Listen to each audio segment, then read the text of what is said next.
चलिए, आज हम लोग इस वीडियो में देखेंगे एसएससी जीडी में किस टाइप के प्रश्न पूछे जाते हैं, कौन कौन से टॉपिक महत्वपूर्ण है। क्योंकि आज से आपका एग्ज़ाम जो है ज़्यादा टाइम नहीं है, 2-2.25 महीने का टाइम है। क्योंकि जनवरी में एग्ज़ाम होगा एसएससी जीडी का और ये अक्टूबर ख़त्म हो गया तो नवंबर दिसंबर 2 महीना जनवरी में कभी भी हो सकता है। यानी कि 2.25 महीना आपके पास 70-75 दिन के आसपास समय बचा हुआ है। ठीक है, तो 70-75 दिन में आपको रीजनिंग करना है, मैथ करना है, जीके जीएस करना है और हिंदी करना है।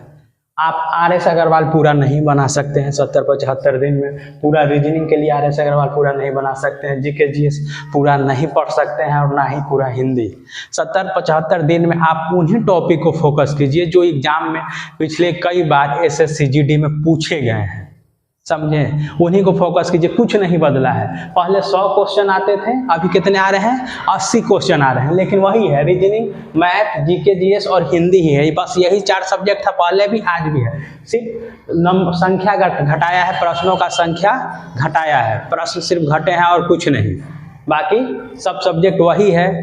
ठीक, टॉपिक भी वही आसपास में रहेंगे, कुछ अलग टॉपिक नहीं होने जाना है। ठीक है, 2-4 क्वेश्चन इधर उधर होंगे। 80 प्रश्न में अगर आप जिनका भी 55 के आसपास सही होगा उनका फाइनल मेरिट बन जाएगा इस बार। क्योंकि देखिए 80 में 80 कोई सही नहीं कर पाएगा। इस बार नेगेटिव मार्किंग भी तगड़ा है। पहले 4 गलती पे 1 सही करता था, अब 2 गलती पे 1 सही आपका कट जाएगा। तो लड़के अटेम्प्ट लेने में भी डरेंगे। 55 सही करते हैं तो फाइनल मेरिट में आपका नाम आ जाएगा। चलिए देखते हैं क्या क्या टॉपिक पढ़ना है आप लोग को। ठीक, देखिए रीजनिंग में एक वर्बल रीजनिंग आता है, नॉन वर्बल रीजनिंग आता है। ठीक है, तो वर्बल में पूरा वर्बल नहीं पढ़ेंगे, जो जो टॉपिक मेन पूछे गए हैं उसको हम लोग देखेंगे। ठीक है, हाँ, तो देखिए अल्फ़ाबेट से आते हैं क्वेश्चन, हर बार पूछे गए हैं। अल्फ़ाबेट में जैसे किस टाइप के क्वेश्चन आते हैं? कोडिंग, डिकोडिंग आ जाएगा, लेटर्स आ जाएगा, वर्ड क्लासिफिकेशन आ जाएगा, नंबर सिस्टम से आते हैं, सब रीजनिंग के क्वेश्चन ये आते हैं। तो रीजनिंग में ये टॉपिक क्लियर रखेंगे, सीरीज का रखेंगे क्लियर, एनालॉजी क्लियर रखेंगे, वर्ड बिल्डिंग अरेंजमेंट यानी कि शब्द दे देता है, डिक्शनरी के क्रम के हिसाब से सजाने के लिए दे देता है रीजनिंग में। मिसिंग वर्ड दे देता है, 4 वर्ड देगा लाइन से, 4 अंक दे देगा या 4 वर्ड देगा, कुछ भी उसमें से एक टैप कर देगा कि उसमें क्या भराएगा। पजल और सिटिंग अरेंजमेंट देता है, पजल और सिटिंग अरेंजमेंट आपको आएगा। देखिए, तो इन सब से क्वेश्चन कई बार आए हैं और हमेशा पूछे जाते रहे हैं। और इससे देखिए ब्लड रिलेशन, डायरेक्शन यानी दिशा, ऑर्डर और रैंकिंग, इनसे क्वेश्चन आते हैं, कभी आते हैं कभी नहीं आते हैं, यानी कि कम आते हैं। इसलिए पहले हम लोग इस टॉपिक को फोकस करेंगे। इनको अगर हम अच्छे से कर लेते हैं पहले, फिर समय बचे तो इसको कीजिए, इससे बहुत कम आते हैं। कैलेंडर और क्लॉक से पिछले कई बार से देखा गया है कि इससे क्वेश्चन नहीं आ रहे हैं, लेकिन अगर टाइम बचेगा तो बाद में हम लोग इसको कर लेंगे, नहीं तो छोड़ देंगे, समझे? मेन टॉपिक को फोकस कीजिएगा, तभी 70-75 दिन में आपका एसएससी जीडी एग्जाम निकलेगा, फाइनल मेरिट बनेगा, वरना नहीं बन पाएगा। ठीक है, और नॉन वर्बल में, नॉन वर्बल होता है जो फिगर वाला रीजनिंग रहता है ना, उसी को नॉन वर्बल रीजनिंग कहते हैं। फिगर वाला रीजनिंग को नॉन वर्बल। देखिए, तो फिगर वाला में क्या क्या आता है?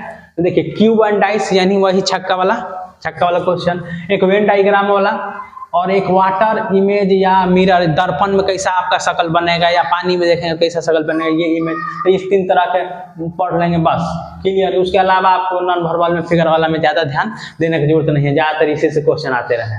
और एक ऐसे आते हैं सिलोगिज्म और कथन और निष्कर्ष, इससे भी 1-2 क्वेश्चन आ जाते हैं। तो इसको भी अगर समय बचे तो बाद में देख लें, लेकिन पहले उन्हीं टॉपिक को देखें जिससे ज़्यादा क्वेश्चन आते रहे हैं। क्योंकि आपको स्कोर करना है, एग्जाम में स्कोर करेंगे तभी रिजल्ट होगा। विद्वान का रिजल्ट नहीं होता है, विद्वान बनने से रिजल्ट नहीं होगा। स्कोर जिसका ज़्यादा होगा उसी का रिजल्ट आता है। स्कोर तभी आएगा जब आप मेन टॉपिक पे फोकस करेंगे। क्योंकि मात्र 70 से 75 दिन एसएससी के हिसाब से आपके पास एग्जाम का टाइम है। जनवरी में एग्जाम का नोटिफिकेशन में साफ साफ दिया हुआ है। ठीक, अब देखिए मैथ में क्या क्या आते हैं। तो मैथ में देखिए, मैथ में सबसे ज़्यादा क्वेश्चन लाभ हानि से पूछे जाते रहे, 5-6 तक क्वेश्चन चला गया है, 5-6 तक, यानी कि लाभ हानि इस टॉपिक को हम अच्छे तरह से करेंगे। उसके बाद सरलीकरण करेंगे। प्रतिशत से अच्छा खासा क्वेश्चन पूछा गया है, 3-3 क्वेश्चन पूछा गया है। ब्याज से, साधारण ब्याज से 3 क्वेश्चन पूछा है, साधारण ब्याज पढ़ लीजिए, फिर चक्रवृद्धि ब्याज पढ़ लीजिए, इससे 1-2 क्वेश्चन पूछते रहे हैं। औसत से 2-3 क्वेश्चन आया गया है, समय और कार्य से 2-3 क्वेश्चन आता रहा है, यानी कि ये सब टॉपिक काफी महत्वपूर्ण है। एक क्षेत्रमिति मैंने छोड़ा, क्षेत्रमिति से 3 क्वेश्चन आते हैं, अगर क्षेत्रमिति आपको समझ में आता है तो कीजिए, नहीं तो 2-3 क्वेश्चन छोड़िए भी एग्जाम में, ठीक। अनुपात से 2-3 क्वेश्चन पूछे हैं, तो इन सब टॉपिक को पहले क्लियर कीजिए। उसके बाद अगर समय बचता है तो HCF, LCM, age, number system, train, नाव, धारा और समय व दूरी, एक ही टॉपिक का अलग अलग खंड है ये, इनसे भी क्वेश्चन आते रहे तो इनको देख लें, ठीक है। तो इन सब टॉपिक को आपको देखना होगा, पहले इन टॉपिक पे फोकस करेंगे जिनसे ज्यादा क्वेश्चन आते रहे हैं, नहीं तो फिर मुश्किल होगा। अब आगे देखते हैं जीके में। जीके में आपको history, geography, polity, environment, economy, physics, chemistry, biology, कितना आप पढ़िएगा, 70-75 दिन में संभव नहीं है। तो इसलिए मेन टॉपिक देखें, एसएससी जीडी के अब तक जो एग्जाम हुए हैं उनसे जो पूछे गए हैं उन टॉपिक पे आप फोकस कीजिए, तभी हो सकता है, नहीं तो संभव नहीं, उतना आप नहीं पढ़ सकते हैं 70-75 दिन में, ठीक है। इसलिए set the target, shoot the target. आप टारगेट सेट कर लीजिए कि इतना हमको स्कोर करना है, 60, 65, 70, 65 के आसपास स्कोर जिसका चल गया उसको तो मतलब फाइनल मेरिट से कोई नहीं रोकेगा, हालांकि 55 तक पे मेरिट बन जाएगा। इसलिए मेन टॉपिक पे फोकस कीजिए, ठीक है। देखिए जीके में क्या पूछेगा, अनुच्छेद, पॉलिटी में देखते हैं अनुच्छेद, अनुसूची, राष्ट्रपति, लोकसभा, संविधान संशोधन, इनसे ज्यादा क्वेश्चन आते रहे हैं। तो पॉलिटी में पहले इन टॉपिक पे फोकस करेंगे, अनुच्छेद, अनुसूची, राष्ट्रपति, लोकसभा और संविधान संशोधन पे, ठीक है। उसके बाद इतिहास में हम लोग देखेंगे युद्ध व क्रांति, आजादी की लड़ाई में, ठीक है। युद्ध व क्रांति, महात्मा गांधी, स्वतंत्रता सेनानी, स्वतंत्रता के समय में बहुत सारे पत्र पत्रिकाएं निकाले गए थे, उनको देखेंगे।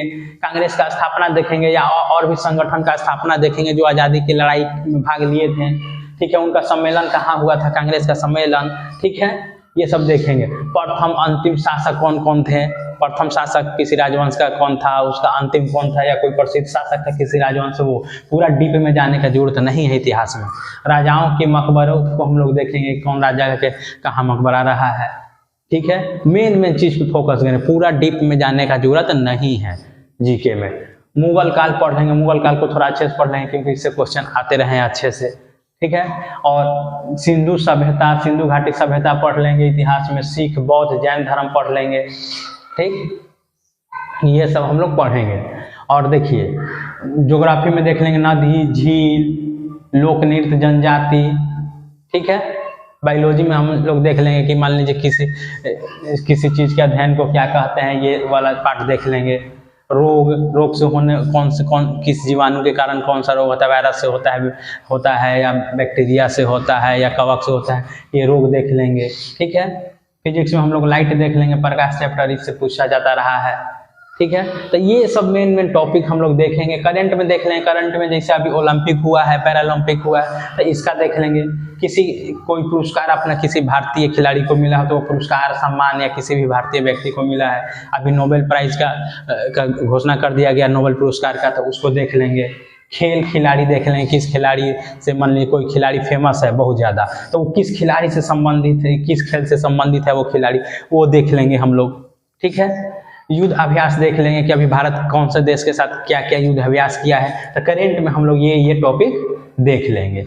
वो इसके अलावा डीआरडीओ कोई परीक्षण करता है, इसरो करता है, कोई नया उपलब्धि हासिल करता है, उसको हम लोग देख लेंगे। तो करंट से ये सब कुछ खास मुद्दे देख लेंगे। ये नहीं कि करंट में भी पूरा एकदम डीप में जाने लगे, 75 दिन में कुछ नहीं कर पाइएगा। 75 दिन में set the target, shoot the target. अगर आप अपना टारगेट शूट करते हैं, ठीक है, अपना टारगेट सेट कर लिए कि हमारा ये टॉपिक कंप्लीट कर लेंगे इतना दिन में, तभी आपका एग्जाम निकलेगा। 70 से 75 दिन आपके पास बचा हुआ है। ये अक्टूबर खत्म है, नवंबर और दिसंबर, जनवरी में कभी भी एग्जाम ले लेगा। मान लीजिए मिडिल जनवरी का 20 जनवरी में आप एग्जाम का रखें तो वही 70-75 दिन आपका बचता है। बस मेन टॉपिक पे फोकस कीजिए। अब आगे देखते हैं हिंदी में सबसे ज्यादा प्रश्न पूछे जाते हैं गद्यांश से। सबसे ज्यादा किससे प्रश्न पूछे जाते रहे हैं? गद्यांश से।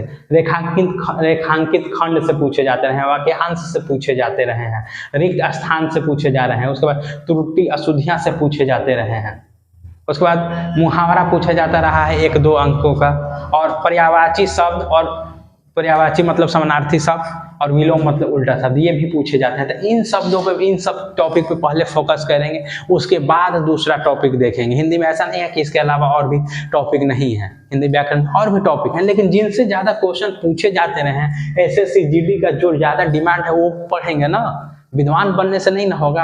ऐसे हिंदी में तो बहुत सारा चीज़ है, संधि, समास, संज्ञा, सर्वनाम, बहुत सारा चीज़ है, पढ़ेंगे वो बाद में पढ़ेंगे अगर टाइम बच जाएगा इन टॉपिक को कंप्लीट करने के बाद तो। क्योंकि एग्जाम में ज़्यादा से ज़्यादा स्कोर करना है, स्कोर ज़्यादा कीजिएगा तभी होगा। मैं ये नहीं कह रहा कि इसी से सारा आ जाएगा, लेकिन अधिकतर इसी से ज़्यादातर क्वेश्चन आए हुए हैं, अभी तक ज़्यादातर इसी से आए हैं। GK GS में बस इतना आप कर लीजिएगा तो आपको 20 में लगभग 15-16 आपको इसी से हो जाएगा, 15 हो जाएगा, तो कम है इतने टॉपिक से। ठीक, मैथ में करीब करीब इतना टॉपिक से बाहर जाएगा ही नहीं, रीजनिंग में इस टॉपिक से बाहर जाएगा ही नहीं, हिंदी में इसी से करीब करीब हो जाएगा, 20 में से 18-17 इसी से हो जाएगा। उसके अलावा 2-3 क्वेश्चन छूटेगा, छूटने दीजिए, क्वेश्चन छूटना भी जरूरी है एग्जाम में। 80 में 80 आप नहीं बना सकते हैं।